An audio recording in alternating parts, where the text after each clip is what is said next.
कल्पना करें एक ऐसा व्यक्ति जिसकी चाम और मुस्कुराहट एक ऐसी अंधकार को छिपाते थे जिसने पूरे दुनिया को हिला के रख दिया। टेड बंडी, एक ऐसा नाम जिसे सुनते ही आज भी लोगों की रूह कांप उठती है। 1970s के दशक का एक साधारण, हैंडसम और चार्मिंग दिखने वाला साइकोलॉजी और लॉ का स्टूडेंट। टेड कोई सामान्य हत्यारा नहीं था, बल्कि एक दरिंदा था, एक ऐसा दरिंदा जिसके दिल में इंसानियत के लिए कोई जगह नहीं थी। अपनी प्यारी मुस्कान और मैनिपुलेटिव पर्सनैलिटी की मदद से वो जवान लड़कियों को पहले अपने खतरनाक जाल में फंसाता और फिर ऐसे हैवानियत भरे कारनामों को अंजाम देता जिसकी कल्पना भी नहीं की जा सकती। बंडी की क्रूरता 7 अलग अलग शहरों में 36 से ज्यादा अपहरण, रेप और मर्डर पर ही खत्म नहीं होती, बल्कि बंडी अक्सर उन शवों के पास वापस जाता और अपने अंदर के शैतान को फिर वही भयानक कार्य को दोहराकर शांत करता।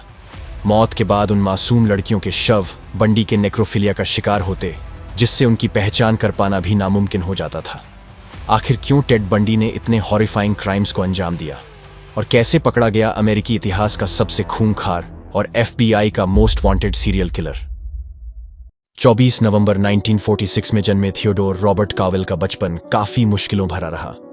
शादी से पहले बच्चे के जन्म के बदनामी से बचने के लिए उसका पालन पोषण उसके नाना नानी ने किया और काफी समय तक वो अपनी मां को अपनी बहन समझता था। टेड के नाना सैमुअल हिंसक थे और उन सभी को मारा पीटा करते। इन्हीं कारणों के चलते टेड का बचपन काफी वायलेंट माहौल में बीता। 4 साल की उम्र में टेड अपनी मां के साथ वॉशिंगटन शिफ्ट हो गया, जहां उसकी मां की शादी जॉनी बंडी से हुई और थियोडोर का नाम अब टेड बंडी हो गया था। अच्छा दिखने और इंटेलिजेंट होने के बावजूद टेड काफी शांत स्वभाव का था और अक्सर उसका मजाक उड़ाया जाता। स्कूल में भी बच्चे उसको बुली करते थे। उसे सोसाइटी में घुलने मिलने में दिक्कत होती थी और इन्हीं सब कारणों ने टेड के काले भविष्य की नींव रखी। किसी ने सोचा भी नहीं होगा आगे चलकर टेड बंडी 30 से भी अधिक लड़कियों को इतनी बेरहमी से मौत के घाट उतार देगा, जिसने पूरे अमेरिका को दहशत में डाल दिया। 1960 से 70 का दशक वह समय था जब अमेरिका में सीरियल किलर्स का आतंक अपने चरम पर था। इस समय के दौरान पूरे देश में एक के बाद एक खौफनाक हत्याओं की घटनाएं सामने आईं। जेफरी डामर, जॉन वेन गेसी और चार्ल्स मैनसन के बीच टेड बंडी का केस सबसे अनोखा और डरावना था।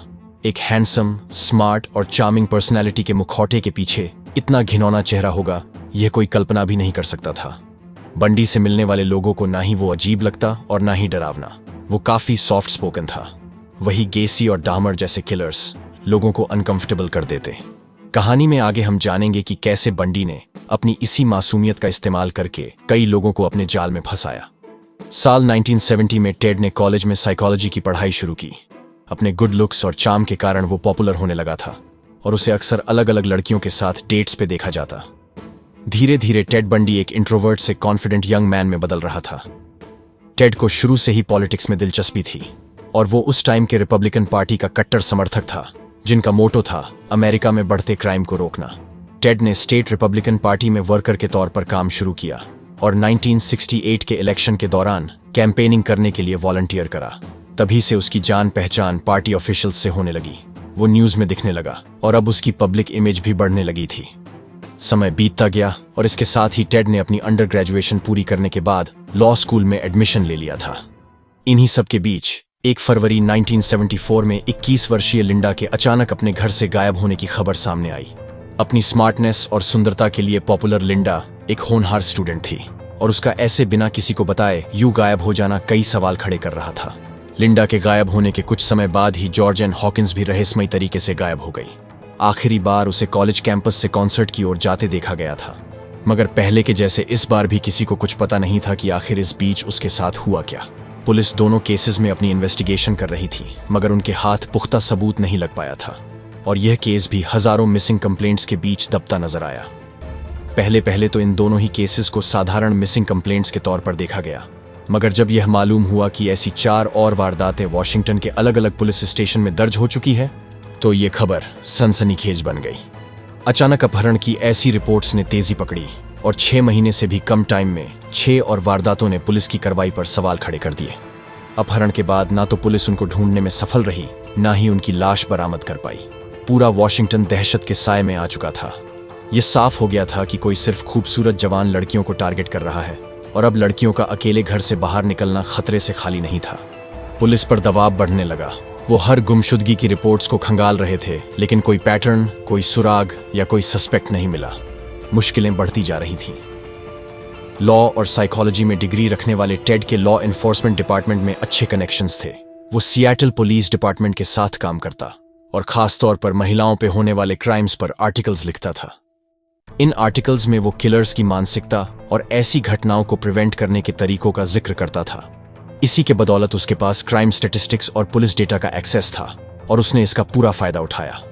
अगर ऐसी घटना की तुलना आज के जमाने से किया जाए तो डीएनए टेस्टिंग और एडवांस टेक्नोलॉजी की मदद से टेड बंडी काफी जल्दी पकड़ा जा चुका होता, मगर उस वक्त हालात अलग थे। किलर को पकड़ने का प्रेशर पुलिस फोर्स पर काफी था और यह पहली बार है जब इन वारदातों को सीरियल किलिंग से जोड़ा गया।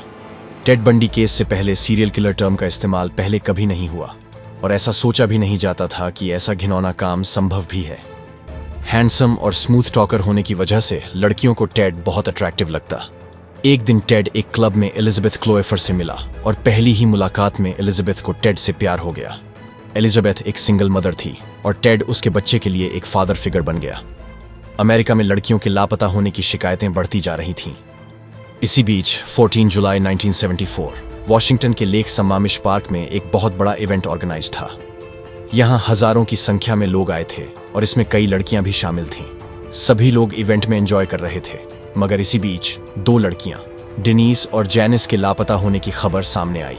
दिन दहाड़े इतने भीड़ में इस काम को अंजाम देना जोखिम भरा था और ऐसा ही साबित हुआ। फाइनली 8 मिसिंग कंप्लेंट्स के बाद पुलिस के हाथ सबूत लग ही गया। लोगों से पूछताछ करने पर सामने आया कि एक हैंडसम सा इंसान जिसके हाथ में प्लास्टर था, वो अलग अलग लड़कियों से उसका सामान उठाकर अपनी गाड़ी तक पहुंचाने की मदद मांग रहा था। पुलिस को उनका सस्पेक्ट मिल चुका था, अब बस देरी थी तो उसे आइडेंटिफाई कर लोकेट करने की। यह काम भी वहां मौजूद लोगों ने आसान कर दिया। एक शख्स ने बताया कि उसने जैनिस को एक आदमी से बात करते सुना था और सस्पेक्ट ने अपना नाम टेड बताया। एक दूसरे व्यक्ति ने टेड को लाइट ब्राउन कलर की वॉक्सवैगन बीटल के अंदर देखा था। यह केस का पहला ब्रेक थ्रू था और अब पुलिस टेड नाम के सभी बीटल कार ओनर्स की तलाश में जुट गई। मीडिया की इस केस पर काफी अटेंशन थी और पुलिस के द्वारा इकट्ठा सबूत की जानकारी जब एलिजाबेथ तक पहुंची तो उसे ये सब सुन के सबसे पहले टेड पर शक हुआ, क्योंकि ये सारे डिटेल्स टेड के पर्सनैलिटी से मेल खाते थे। वैसे तो टेड एलिजाबेथ और उसकी बेटी दोनों का ही बहुत ख्याल रखता था, मगर उसकी हरकतें सस्पिशियस थीं। एलिजाबेथ ने उसकी गाड़ी में नाइफ, रोप, हैंडकफ्स देखे थे और ये जानकारी उसने पुलिस को दे दी। शक के बिना पर टेड को पूछताछ के लिए बुलाया गया। उसका डिस्क्रिप्शन बिल्कुल पुलिस की इन्वेस्टिगेशन से मेल खा रहा था और फाइनल कॉन्फर्मेशन के लिए जब उसे इवेंट में मौजूद लोगों के पास पहचान के लिए ले जाया गया तो सरप्राइजिंगली 8 में से 7 लोग उसे पहचान नहीं पाए। यह टेड के लिए एक जीवनदान था और टेड एक बार फिर बच निकला था। पुलिस को जहां 200 टिप्स पर डे से भी ज्यादा आ रहे थे, उन्हें यह असंभव लगा कि कोई साफ सुथरा लॉ स्टूडेंट जिसका कोई अडल्ट क्रिमिनल रिकॉर्ड नहीं है अपराधी हो सकता है, जिसके चलते पुलिस का उसके ऊपर से शक कम हो गया और उन्होंने अपना फोकस अन्य सस्पेक्ट्स पर डाइवर्ट कर लिया। 8 नवंबर 1974 यूटा के कॉलेज में पढ़ने वाली 18 साल की कैरल मॉल से निकलकर अपनी गाड़ी की ओर बढ़ रही थी।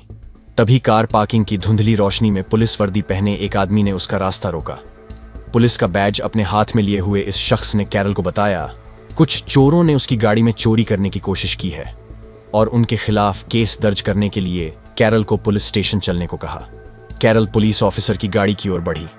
वह गाड़ी कोई और नहीं बल्कि लाइट ब्राउन कलर की वॉक्सवैगन बीटल ही थी और पुलिस ऑफिसर के भेस में टेड बंडी को अपना अगला शिकार मिल चुका था। कैरल को अंदाजा भी नहीं था कि कुछ ही देर में वो अपने जीवन का सबसे डरावना और भयानक पल महसूस करने वाली है। जब कैरल ने बंडी से पूछा कि वह उस सड़क पर क्यों गाड़ी चला रहा है जो पुलिस स्टेशन की ओर नहीं जाती, तो उसने तुरंत अपनी गाड़ी सड़क के किनारे रोकी और उसे हथकड़ी लगाने का प्रयास किया। कैरल ने मदद के लिए चिल्लाने की कोशिश करी, मगर टेड के हाथ में बंदूक देख के वो सहम गई। डरी हुई कैरल ने देखा कि उसकी हथकड़ी ठीक से लगी हुई नहीं है और मौका देखकर उसने तेजी से दरवाजा खोला और बाहर कूद गई। बंडी भी उसके पीछे दौड़ा, लेकिन सामने से आती एक कार को देखकर भाग खड़ा हुआ। यह घटना टेड के लिए बड़ा झटका साबित हुई और घायल कैरल सीधा पुलिस स्टेशन जाकर रिपोर्ट दर्ज कराती है। इसकी वजह से पुलिस इन्वेस्टिगेशन ने तेजी पकड़ी और वो सभी मिसिंग रिपोर्ट्स की कड़ियां जोड़ने में लग जाते हैं। बाद में उसी शाम हाई स्कूल की 17 वर्षीय छात्रा डेब्रा जीन स्कूल में अपने भाई को लेने के लिए जाने के बाद गायब हो गई। 1974 से लेकर 1975 के बीच 7 लड़कियां यूटा और आसपास के शहरों से गायब हो गईं और इनमें से किसी का भी कुछ पता नहीं चल पाया। इसी बीच एक रूटीन ट्रैफिक नाकाबंदी के दौरान टेड को पुलिस द्वारा रोका जाता है।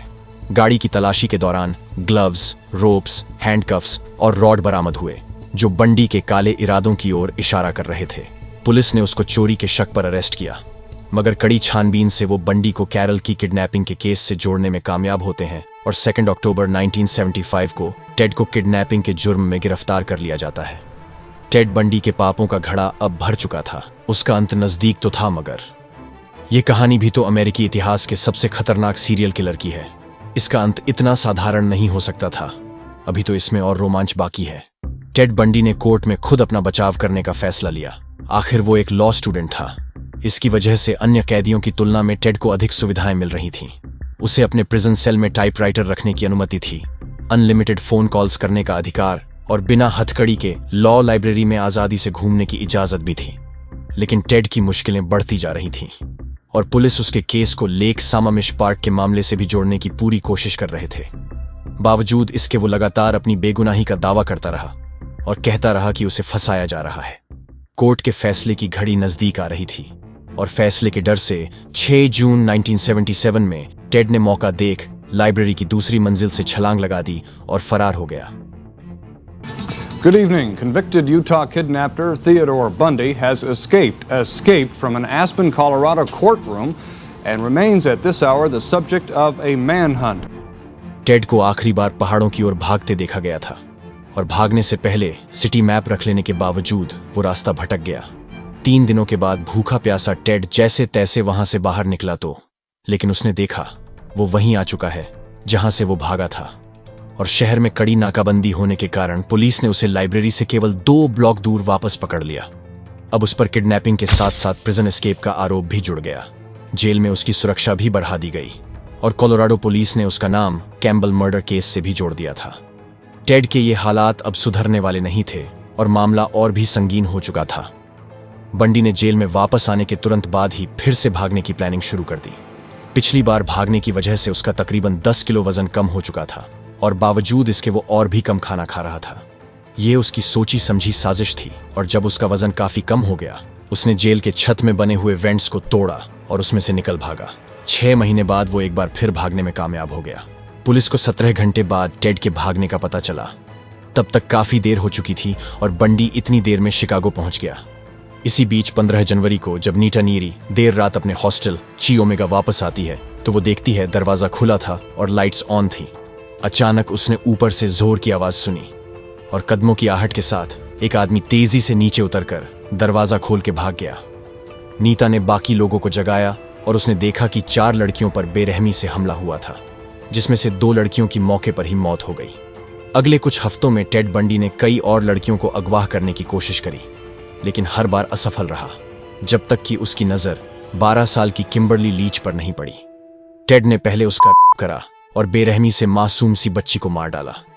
यह उसका आखिरी कत्ल था और जब चोरी की गाड़ी से वो अपने अगले शिकार की तलाश में जा रहा था तो पेट्रोलिंग ऑफिसर डेविड ली को उस पर शक हुआ और उसने बंडी को हिरासत में ले लिया। ली को पता भी नहीं था जिसे उसने पकड़ा है वो FBI के मोस्ट वांटेड लिस्ट में है। अमेरिका के सबसे खूंखार किलर की तलाश आखिरकार अब खत्म हो चुकी थी।